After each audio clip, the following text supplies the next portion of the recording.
Do you know how to fold a wheelchair?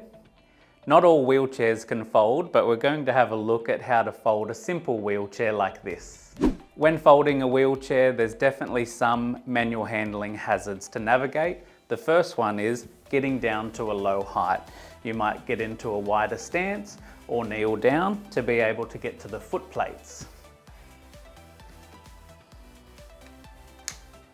The next step is being able to collapse the wheelchair. Most wheelchairs will be able to be collapsed quite easily by pulling up at the seat and pushing together.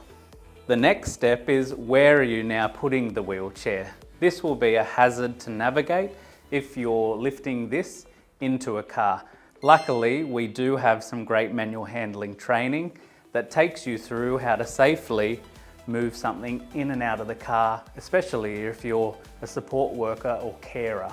The primary things to think about is making sure that you're getting close to the thing that you're lifting and that you take a wide base of support and you come close, get a nice firm grip, and you can keep that nice and close to you. You do want to make sure that you don't go walking this around a long distance. With manual handling, the longer that you're carrying something, the higher the risk is going to be.